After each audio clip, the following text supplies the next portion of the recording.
ce petit contretemps, aléa classique des présentations. Donc, je vais effectivement, Cédric m'a proposé, m'a sollicité pour vous faire part d'une expérience de vie, une expérience d'entrepreneur.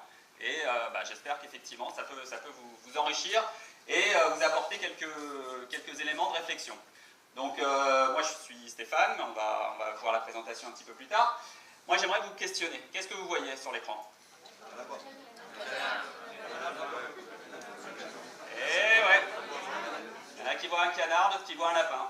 Donc, tout de suite, on se rend compte que d'une même chose, on peut avoir des points de vue différents. On peut avoir des points de vue différents, il ne faut pas rester sur sa première impression. Il faut toujours se demander quel est le fond, quelle est la signification, qu'est-ce que je peux trouver.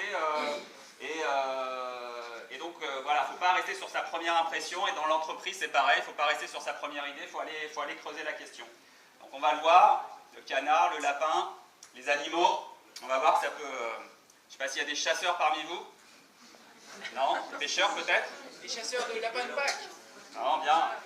Donc on va voir effectivement quelque chose qui peut avoir quelques rapports avec le métier d'entrepreneur. Donc je vais me présenter quand même un petit peu plus. Donc Stéphane. Une photo juste vite fait avec le lapin et le canard. Ça serait... Le lapin et le canard. Je te le remets. Voilà. C'est bon? Donc moi je suis entrepreneur indépendant. J'avais créé une start-up il y a quelques temps de cela que j'ai choisi d'arrêter, une start-up de développement d'une application mobile qui s'appelle Hot Alert, qui est un agrégateur d'alertes géolocalisées et qui permet en fait d'agréger plein d'informations d'où qu'elles viennent pour être informé soit de la météo, des événements de son environnement proche, des résultats sportifs de ses équipes préférées, de tout un tas de choses qui nous intéressent, des concerts qui ont lieu à proximité de chez vous, etc. Bon, on n'a pas réussi à transformer l'essai, donc on a choisi d'arrêter. Bon, c'est une illustration de choses qu'il faut essayer, il faut savoir jusqu'où on est prêt à aller, qu'est-ce qu'on est prêt à donner dans ce projet, et puis savoir s'arrêter à temps. Mais voilà, l'échec fait partie de la vie d'entrepreneur, voilà, il y en a qui pensent que ceux qui n'échouent pas n'ont pas vraiment essayé de changer quelque chose, de créer quelque chose de nouveau. Ça fait partie du processus de création que de tester, d'échouer. Test and learn, c'est quelque chose que vos coachs vont souvent vous répéter. Essayez, testez, corrigez et voyez si ça marche ou pas. Donc actuellement, j'ai rebondi, pivoté, et maintenant j'interviens en entreprise sur la transformation digitale. Bon là, c'est aussi quelque chose dont on entend beaucoup parler actuellement. C'est tout le processus de transformation d'une activité traditionnelle vers une activité orientée numérique, digitale, ou en tout cas qui intègre les éléments du digital. Donc elles sont très variées, hein. Ça va de l'organisation, comment une entreprise passe d'un mode pyramidal en termes d'organisation à un mode bottom-up, en réseau, où tout le monde participe et co-construit au sein de l'entreprise son développement. Il y a la partie culture numérique, ressources humaines qui est très importante, comment accompagner les employés de l'entreprise à acquérir des compétences nouvelles par rapport à ces problématiques digitales. L'arrivée des jeunes générations, on l'évoquait ce matin avec un des groupes, comment intégrer les générations Y, Z, qui ont des codes au travail qui sont très différents de ceux qui sont issus des générations précédentes. Et donc, toutes ces personnes doivent travailler ensemble et doivent se comprendre. Donc, elles doivent avoir... il y a des processus de transformation qui se mettent en place et il faut que ce soit organisé dans l'entreprise. Donc, c'est tout ce processus-là qu'on essaye d'amener dans les entreprises. Les produits, les services, l'expérience client, ça aussi, hein, vous allez souvent vous poser la question, quelle est l'expérience client que je propose à mes utilisateurs? Les quelques équipes là qu'on a pu écouter ce matin, on se rend compte, c'est normal, c'était le tout début, première présentation à 9h ou 10h ce matin, et c'était encore assez abstrait dans les projets, dans les concepts. Très rapidement, il faut que vous ayez en tête quel service je vais donner à mon client et comment va-t-il le percevoir, au-delà de l'aspect technique, technologique, marketing, etc. Toujours penser à mettre le client au centre de votre votre offre. C'est vraiment le seul, le premier, enfin en tout cas c'est peut-être pas le seul, mais en tout cas c'est le principale question que vous devez vous poser, c'est mettre le client au centre de votre projet et au centre de votre produit.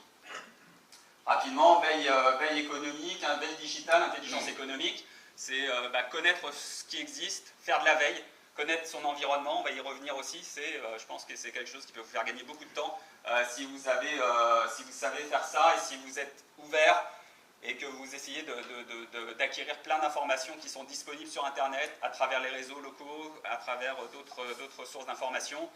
Tout est disponible aujourd'hui. De manière, une idée, si elle émerge, c'est qu'elle est prête à émerger et quelqu'un d'autre sur Terre aura certainement une idée proche en même temps. Donc inspirez-vous de tout ce qui se passe. Si vous êtes là, c'est que vous êtes dans cet état d'esprit-là. Donc n'hésitez pas à accroître cet aspect des choses. Puis savoir-faire et innovation, là aussi, dans votre process de créativité, inspirez-vous des nouvelles technologies pour innover, co-créer. Et c'est aussi un élément qui est essentiel.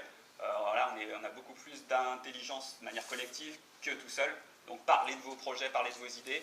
Encore une fois, il ne faut pas le garder pour soi. De toutes les manières, si elle est arrivée à maturité, elle va trouver un écho et donc quelqu'un d'autre va certainement avoir la même en même temps que vous. Donc après, c'est une question de course de vitesse et de savoir-faire et de compétences qui feront que tel ou tel va gagner sur la ligne d'arrivée en développant son idée mieux, de manière plus innovante, en répondant mieux à l'expérience client et en étant meilleur, tout simplement.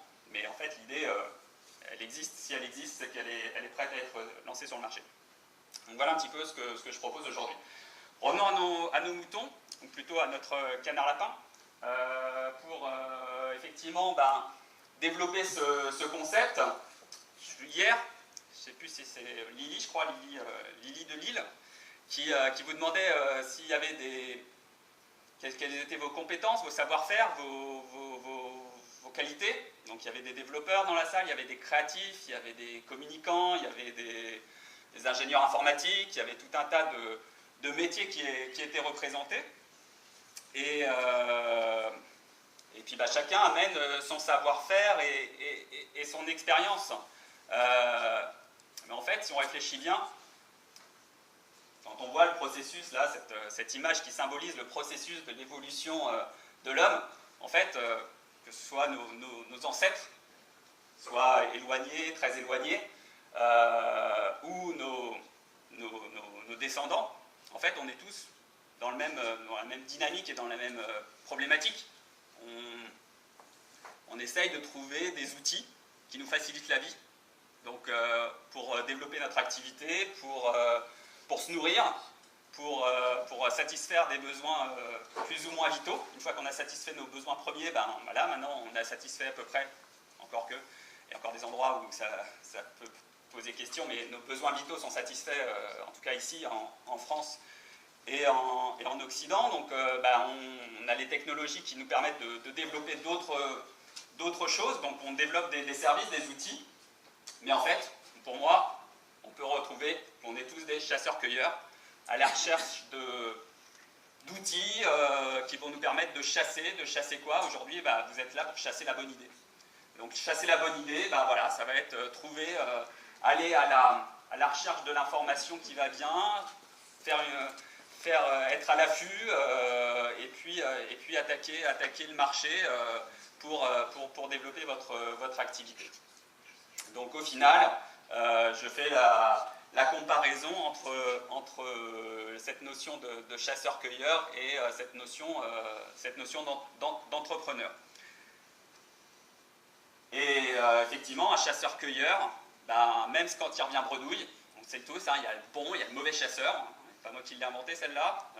Pour les plus anciens, ils se rappelleront du sketch des inconnus. Il y a le bon, il y a le mauvais chasseur. Et même quand il revient bredouille, le chasseur, il y retourne. Le pêcheur aussi, il retourne à chercher il retourne à la pêche, à la chasse pour trouver et pour remettre jour après jour son activité.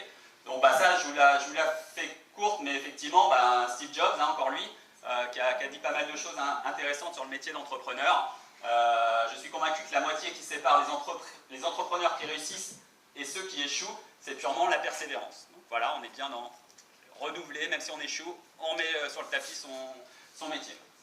Donc je vous cède là aussi, un chasseur sachant chasser doit savoir chasser sans son chien, on la connaît tous, doit savoir créer avec son environnement. D'après vous, quels sont les 2 mots les plus importants dans cette phrase?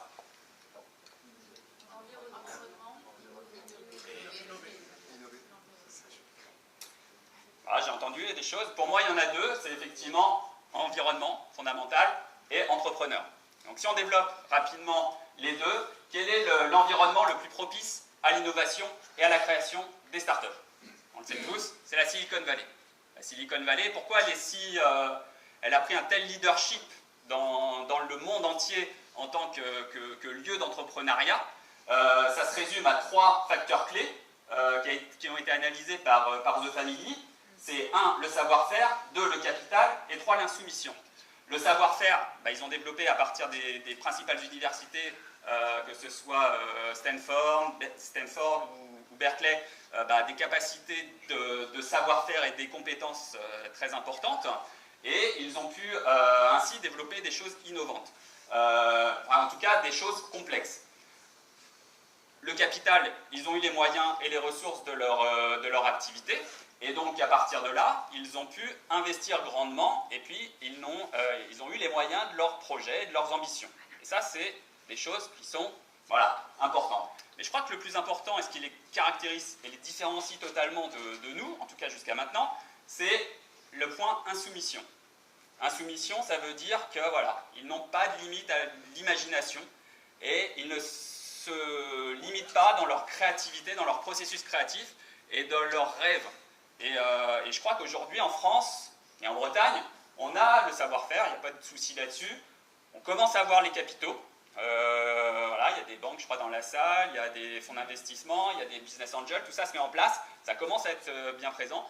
Peut-être qu'on commence à avoir, mais puis encore, on est à loin d'être au niveau des Américains et de la Silicon Valley, c'est l'insoumission, c'est d'avoir des rêves complètement fous et de pouvoir se donner les moyens de les réaliser. Petit exemple, SpaceX avec monsieur Elon Musk, l'un des plus créatifs et des plus incroyables entrepreneurs d'aujourd'hui. I would like to die on Mars, just not on impact. Ça veut dire que le mec, il est capable d'imaginer d'aller sur Mars durant sa vie et puis de s'y installer. C'est quand même incroyable. Et donc, le fondateur de Tesla, il accepte que l'échec fait partie de son business, parce que s'il n'y a pas d'échec, ça veut dire qu'il n'y a pas d'innovation. Donc là, on retrouve bien cette logique de créer, innover, c'est échouer, et rebondir et avancer. Donc j'accélère pour être... Mais ici aussi, on a quand même, je dirais, un environnement qui est propice. On a les vagues, on a le surf, on a toutes les capacités pour développer nos startups. Donc, so what, quoi, on y va et puis on avance. Donc, le thème du thème du jour, c'est la glass économie, le bleu, le vert, le gris, avec l'économie de la mer, l'économie de la terre et la matière grise qui nous sert donc à réfléchir à tout ça et à créer des projets innovants. Petit aparté, vous ne savez peut-être pas, mais le golfe du Morbihan et la baie de Quiberon font partie du club des plus belles baies du monde, qui est une possible ouverture sur le monde qui nous permet de créer, de partager notre information et notre innovation dans le monde entier. Donc on a un environnement qui est quand même super propice à la créativité. En plus, c'est plutôt sympa, c'est plutôt agréable. Comme une journée comme aujourd'hui, on est tous enfermés, mais on sait bien que pas loin ce soir ou la semaine prochaine, on pourra aller voir ça. Donc ça sera quand même très agréable de pouvoir créer dans ce cadre-là, dans ce monde-là. L'environnement, c'est fondamental. C'est fondamental. L'environnement, l'économie de la connaissance. Je vous recommande, on n'aura pas le temps de développer, mais je vous recommande d'aller consulter, soit lire, soit écouter les conférences de ce monsieur, Idriss Aberkan, l'économie de la connaissance, sur le biomimétisme, sur la blue economy. Tout ça, c'est un enrichissement en termes d'entrepreneuriat, d'observation. On faisait la comparaison avec le chasseur-cueilleur tout à l'heure. En fait, pour lui, selon sa théorie, la plus grande source d'information, de connaissances et d'innovation se trouve dans la nature. Et en fait, en observant la nature, on est en capacité de créer plein de choses, parce que la nature, elle a 4,5 milliards d'années de recherche et développement derrière elle, et donc elle a inventé, ce qui n'a pas marché, ça a été éradiqué, et puis ce qui a marché, bah, ça s'est développé. Donc on a vraiment beaucoup de choses à apprendre de la nature, de tout ce qui concerne le biomimétisme. L'environnement digital maintenant. L'environnement digital de la Bretagne, c'est celui-là. Il a été modélisé par West Web Valley. Bon, là c'est un peu petit, donc je vous recommande d'aller sur internet chercher la map. Mais l'idée c'est de vous montrer qu'il y a un écosystème qui est présent. Il est présent l'écosystème, il existe. Après il faut aller tirer les bonnes ficelles. Là vous avez la ligne start-up, vous avez la ligne entreprise de transformation, vous avez la ligne financement, vous avez la ligne événement. Donc vous prenez le métro de l'environnement, de l'entrepreneuriat digital breton, et puis après bah, vous faites votre propre chemin et votre propre circuit, et puis bah, vous trouverez certainement des choses intéressantes à créer, à imaginer. En tout cas, vous ferez à coup sûr des rencontres intéressantes, et ça vous servira certainement dans vos projets. Et pour finir, je reviens avec mon chasseur, et très rapidement parce que le temps me presse, je voulais finir en parlant d'un concept que j'ai découvert récemment qui s'appelle l'effectuation. Qu'est-ce que c'est que l'effectuation? C'est de ne pas se considérer l'entrepreneuriat comme étant quelque chose d'extraordinaire et d'un super-héros, mais de partir de ce qu'on est, de ce qu'on a et de nos moyens pour développer son activité, et pas chercher à réinventer quelque chose, de créer quelque chose d'inaccessible. C'est un petit peu contradictoire avec ce que je disais sur l'exemple d'Elon Musk, mais en tout cas, il faut partir de ses compétences, de ses savoir-faire pour avancer. Alors voilà, après si on a beaucoup de ressources, beaucoup de moyens financiers et de très grandes compétences et une force de travail énorme, eh ben, on peut avoir des projets fantastiques et énormes. Mais même si voilà, on n'a pas tout ça, eh ben, on a ce qu'on a et puis on fait avec. Donc voilà, je fais vite, vous retrouverez ma presse si vous voulez aller plus loin, parce que je crois que le temps est compté d'après les signaux qu'on me fait.